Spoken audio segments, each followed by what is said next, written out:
Hey, let's take a quick time out for some great news. Open enrollment is here. DigitalWorks Pro is offering a series of courses on model-based systems engineering. First up, an introduction to MBSE. This short course is designed for executives, managers, and senior leaders who want to know more about model-based systems engineering.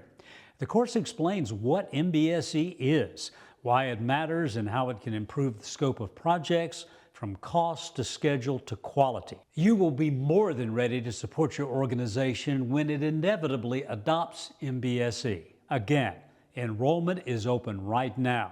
To make sure you have a seat, scan the QR code on your screen or go to the link at our website, digitalworks.org.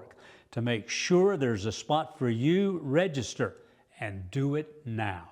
Welcome to DigitalWorks TV. I'm Steve Johnson. Our guest today is Jim Grow. Now, it's going to take me a second to tell you just who Jim Grow is, but Jim, welcome. Thank you. Okay, you're an instructor, Systems Engineering Technology and Computer Information Systems at Calhoun Community College. Correct. Okay, let's moving along. You work for the government in Washington, D.C., the Defense Information Systems Agency. 10 years. Okay. By training, you're a software engineer, and you have a master's degree in computer science. Correct. Okay. You were in the Army for 10 years. You left the Army as a captain, and you were a TV equipment repairman, as you said, but I've got to believe that's not the title you had. And I think that may be why you left, because you didn't like, it wasn't important enough. Also, you have your own consulting company, which consults on model-based systems engineering, which relates back to what you teach at Calhoun, because the courses you teach, generally speaking, and I'm just generalizing here, are about being a systems engineering technology modeler. Is that correct? That is correct. Okay. Now we know who you are. Okay. Okay, so you teach young students to your program to become modelers who work with systems engineers, and they could work on almost anything. If it's a system and there's engineering involved, Correct. They could work on it. Yeah. Okay, I've been told just yesterday, matter of fact, that once upon a time, what you teach now to community college students was a master's level educational process. Yes. Is that true? Yes. Up until this program, the only time you really saw MBSE, model-based systems engineering, taught to engineers was at the master's level. The whole bachelor program was based on engineering, not model-based. Okay. So knowing that, when you started teaching students, in some cases, maybe even many cases, who had no desire to go on and become engineers, they wanted to learn to be modelers. Right. And you knew where it came from. Was that any kind of culture shock for you, or just this is what I'm doing? No, because I was part of the original design of the program. So we knew we were starting with students who may have zero knowledge about system engineering. So myself, Ron Porter, put together the classes to go over and start with system engineering fundamentals. And from there, everybody's starting at the same base. So some of these folks come in with master's degrees, bachelor's degrees. Okay, in other things. Yes. Okay. Now we need to mention that you are, is it fair to say you were allied with DigitalWorks? Or, yes. Okay. Allied with, and Ron Porter is one of the main guys. He's the director of curriculum. Correct. For DigitalWorks. So we're kind of partners in crime. I have a task here, not education. I'm still learning myself. Okay. So you're teaching these students, and some of them not only great at math, not only not great at math, they're scared of math. Yes. But they are computer savvy, as every good 12-year-old is now. So what does that mean to you? It's like, that's great they're computer savvy, but I've got to bring them up to speed on certain math, because there is math in model-based systems engineering. Very little. Yeah. With the models, most of the mathematics is done by the system engineer and presented to the modeler. Okay. So the modeler needs to know how to incorporate that into the model. But they really couldn't tell you that force times mass and acceleration and velocity, how all those together, they don't have a clue. It would be really fun if we could just stop right now and talk about that, but we can't. Okay. that would take longer than we have. Yes. Okay, so, but am I correct? They're computer savvy, and you're not asking them to do advanced math, or maybe even, would that be considered advanced math? What Yes. you just said? Okay, but over the course of time, many of the students realize, I'm not scared of it after all. Actually, it's kind of cool. Is that fair? That's true. We've had 3 or 4 students go on to get their system engineering degree. Okay, so model-based systems engineering is obviously, I'm going to say it this way, it's more complicated than that, is one of the products for Digital Works. It's pushing the education to become a modeler is one of the things we do. The curriculum you spoke of, developed for community colleges. And modeling is something that was already being done. It was just often being done by systems engineers. And so it's getting students who may not have ever done this before to be part of this technical exercise. Right. And the challenge there is that you have a large range of skill sets that come into the program. So we've tailored it so that it's a basic step-by-step. We build upon their previous training, assume they have none to start, and then once they're completed the program, then they are able to model. Okay. So, and let's kind of going back a second, your students could range from veterans no longer in the military looking for a career, somebody who wants a second career, excuse me, or maybe even most high school graduates. Actually, it's not the most. Oh, okay. No. We have more career-changing individuals than anything, Okay. whether that be from the Army or military to civilian life, or in some cases we've had credit card processors who said, I've had enough of this job and I'm going to do something different. We've had a psychology major come in and just wanted something different. So it's almost every different kind of profession and people coming into the program. So there's no restriction on what you need except to have a desire. Okay, and one of the things, and I've only been to a couple of classes, but what I attended was interesting. Do the students find this interesting? Absolutely. If you're familiar with CAD-M from many years ago, that's what this is for system engineering. And if you get somebody who likes to draw, this tends to be right in their alley. Okay, draw, but it's digital drawing, correct? Absolutely. So this is everything is digital, which that Yes. kind of goes back to being computer savvy. Yes. So do you ever have any students, and I doubt it because it would seem to me to be pretty darn hard to do it, who are scared of their computer? Do they have to come to this class knowing knowing how to use their computer, and maybe not just to sign on, but to actually use it? Minimally. Most of what they're doing, we're going to go through. They have to know what a file is. Yeah. Basic stuff that almost anybody would, in just living, would know about. Nothing special, though. Not like they need to know special tools or anything.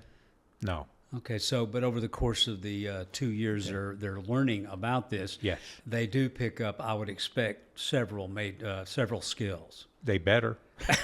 If If they don't, they're not going to pass. Is it hard course? Hard?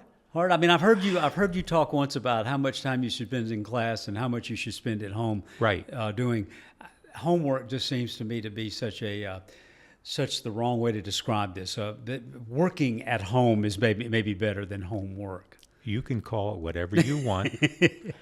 If it's like anything else, Yeah. if you want to take up golf, you can go get a lesson. If that's all you do and you go out to the golf course, you are not going to play very well. If you want to play well, you practice. It's like anything else. If you want to model well, you practice. The beauty is you can model anything. So we tell them to model different processes at home. One of the things by having so many students who are not, I remember when I graduated from high school, it was the old, I don't know what I want to do. Yes. Your students, the students that would come to a program like this, tend to be more motivated. Is that fair to say? I would say that's yes, or they're just looking for something like most of us did when we were 18 or 19, and seeing if that's what they want to do. They hear about it, they understand that, okay, it's models, it's digital, it's if they've played a lot of games, they're familiar with that. So it's kind of a natural path to take along with computer information systems. Do most of the students who start the program finish it? Yes, we have had probably 75% start and finish. The ones that don't, and there's some special cases, we have some high school students that take our course, and we've had one graduate with a certificate before they graduated from high school. Yeah. But we have a lot of kids who take it for a semester or 2 semesters in high school and then either decide they're going on to a 4-year school or make other lifestyle decisions. You know, but I think you'll agree with this. The one course, the class I sat in on was systems thinking. And I realized that my entire life I've been doing systems thinking. We don't have time to go into what that is. But there are things in this course that you can apply to nearly anything. If somebody takes it for a semester, they're going to leave knowing some things that might help them in what they do next. Absolutely. This course, the systems thinking course, gives you the basis for how to think about a bigger picture, not just what you're focused on.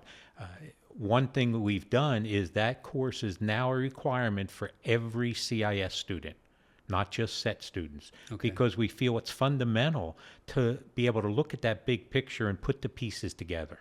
Do you find that, like I said, I realize I'd been doing it, but some of the skills that students need to acquire, they don't have, they all have a little bit of it, or there's some that just, I've never done that before. I've never thought of the big picture. I mean, is it like that? Yes, there are some, but then when you explain that, look at life.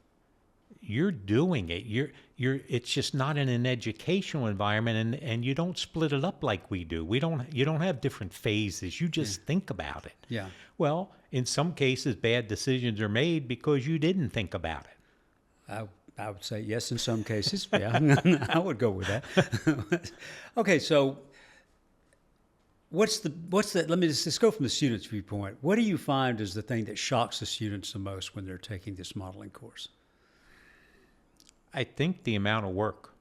Okay. That it takes dedication. Just like any other profession you're going to get into, you've got to want to do it. So desire is the biggest driver, I find. If they've got the desire, we can teach them. Okay. What is the biggest challenge as far as a teacher for a course like this? Course of study like this? One of the biggest challenges is grading papers, because when you build a model, there's no one right way to do it. So this is not a multiple choice test where it's A, B, C, or D. Yeah. Anybody can grade that. We've got to sit down and look at the model and try and put ourselves in, how is this person thinking? Yeah. And that gives us the opportunity to give them feedback. Well, that all takes time. You know, you said that, and I should have asked you already, but one of the things that the students I've talked to, they all mention is the fact that they love the fact that there are multiple ways to get to the destination. And my memories of college, there were never multiple ways to do anything. That's right. So that to me, makes this entire program of study pretty interesting. It is. It's kind of unique in that respect. There's usually no right answer. Our favorite expression is, it depends. It depends on what you decided, or how you decided to do it? How did you want to start it? Because as you go down to different levels, they're based on how you started it. And so we've got to go back from what you gave us and try and see through what did you use for your basis? Is this one of those courses of study where, as a teacher, you can see the light come on? Absolutely. For the students? Absolutely. And some of them will tell you, now I get it. But it's because we try and attack things from multiple perspectives. Because if you just use one way, you may get to 20% of the students, but you're not going to get to them all. So there's nothing like, as an instructor, that enlightenment moment.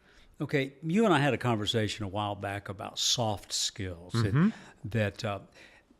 What are soft skills in your estimation as a teacher teaching this course? So some people don't like the term soft skills. They like to call them entrepreneurial skills. Okay. I don't care what you call them. You need to be able to talk to people. You need to be able to listen, take good notes. Yeah. You need to be able to present material. People don't realize they're presenting all the time. You need to think about that when you're doing a formal presentation. So we take them through listening skills, presentation skills, things like storyboarding from the TV industry. All those kinds of skills. How do you write a resume? How do you interview? All of those are things we take students through so they're prepared well before they get out. Okay, did this surprise you that you had to do this, that you had to add this to what you taught? No, because I've been teaching since '79. Okay. So no, this doesn't Okay, surprise so let me me. ask it a different way. Is it needed more now than it might have been when you started teaching in '79? Absolutely. What we find is the more time students spend behind that monitor, behind that game screen, behind their phone, the less they communicate with each other. And you need to have relationships. And that's really what we're kind of building with them, is how do you build a relationship? How do you relate to somebody? Because if you relate to somebody, your opportunity to get what you want is a lot more favorable. Okay, so you're teaching modelers. We probably need to stop for a second. Very quickly, what does a modeler do? What do the graduates, wherever they go, what will they be doing? Okay, they would be working with a system engineer. The system engineer would design something new. The modeler would take that information and build the model from it. So if you have a set of requirements, we have a module for requirements. So they would put in the requirements, they'd trace those requirements to the actual product that's built and do what we call verification and validation. So they're drawing pictures on a screen, but that picture represents something very specific. Okay, so this would go back to the systems engineer, and they would fit what the modeler did, fit their work into the overall system design to see if it fits and does what it's supposed to. Right, and one of the things we teach the modelers is how do you talk about a model? So how do you tell the system engineer, because they don't know what all those pictures are, how do you tell them what that represents? So what that represents should match what the system engineer wanted. Okay, so we've already said once upon a time the modeling was done by another systems engineer, correct? So how are systems engineers reacting to having a 2-year community college graduate do the modeling? I would think the companies would like that. Yes. But do the systems engineers, do they start out looking at it a bit askance and realize, oh, these graduates know what they're doing. They can do what I need. I know you've had feedback. What do you hear? There's actually a whole spectrum, as you would expect, because any profession like system engineering has people who are one end or the other. The ones that are dug in and old school and I don't want to do it this way, I don't care what you do. It's hard to convince them. Yeah. But the ones that are a little more progressive about it see, once they've worked with them, wow, this cuts out the time I have to spend doing this. So I could save 25% of my time that instead of drawing a model, I'm designing something. I'm actually doing what I was trained to do, which is design new things. Okay, so talk to several people across the model-based systems engineering spectrum. And to a person, they talk about, this is the future. It's the future that's actually here now in many cases. So the idea of using these young modelers, or maybe not even always young, but these modelers from a 2-year program, those graduates are going to become more necessary in industry, aerospace, defense, whatever. Absolutely.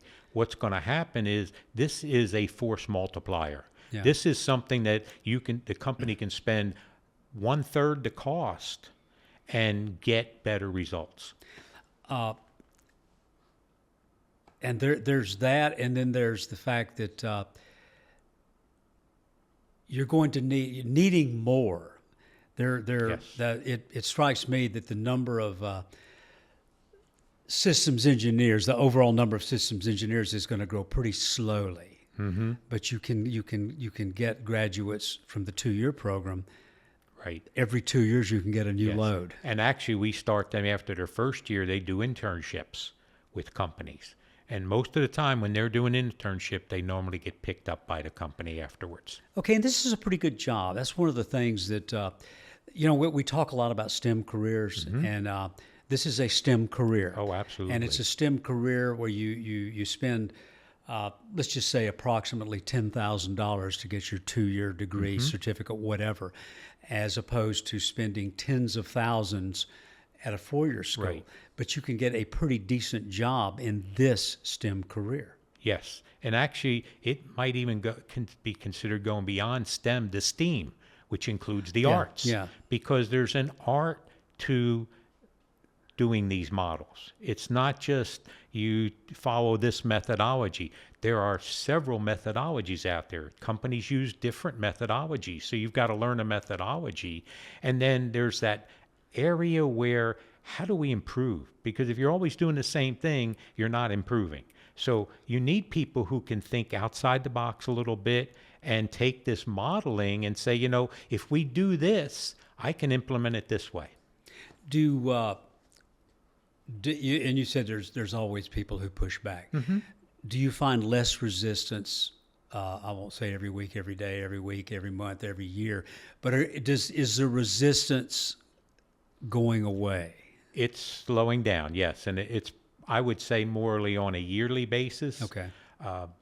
What you're finding is that some companies are recognizing this, and now because it is saving them money, that's a big factor from the company standpoint. The government, in many cases, had said you must do model-based system engineering.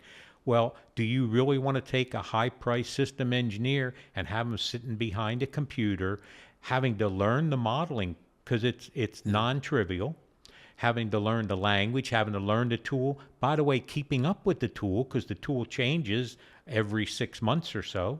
So do you want your system engineer doing that, or do you want them designing new products for you, new ways to use your product? Do the modelers also have to do, I guess what you would call it, continuing education? Absolutely. We give them enough that they can model well. But this is a profession. Like any other profession, you need to stay on top of what's happening. So yes, they have to do continuing education or they fall behind. And as they fall behind, they become less useful. A lot of satisfaction doing what you do. I mean, because my God. you've had a pretty wide-ranging career. You've been teaching for a long time. This would seem to me to be one of those, you're putting people into a very necessary aspect of a world that increasingly depends on technology. And these folks, there's a place for somebody who can model a system since everything's a system. Yes, absolutely. Is there satisfaction? That's what really brought me back to teaching. I was retired since 14, traveling the country, enjoying myself, and I wanted to give something back. And I had been teaching, and when this opportunity became available to teach full-time, especially with SET, it's just fantastic. I don't know how to express it. When you see somebody walk across that stage at graduation, it brings a tear to your eye. Okay, so say you're talking, we're about done, but say you're talking to a guy at a company, and I won't say he's a CEO, he's the director of engineering who has been doing it another way for 30 years and sees no reason to change. It still works, we're getting the product done, and they ask you, why should I switch to this? Why do the paper's not that bad. We don't need to go digital. What do you say to them in your mind that should convince them that model-based systems engineering using modelers is the most efficient way to go? Do you want to stay competitive? Your competitors are doing this. Do you want to be cost effective? This will help you be cost effective. People were saying the same thing back in the early 1900s with, oh, those cars will go nowhere. I'm sticking with shoeing horses. Well, it didn't take too long for that to change. And once the momentum hits in, it's like a landslide. So time to get on board. I like that. I like that a lot. All right, Jim Grove, thank you. Anything else you want to say? Have we covered everything, or is there something you want to say? No, I think we're in great shape, and I just encourage everybody to look at the program. All right, Jim Grove, thank you. Thank you. And thank you for watching. And remember, it works.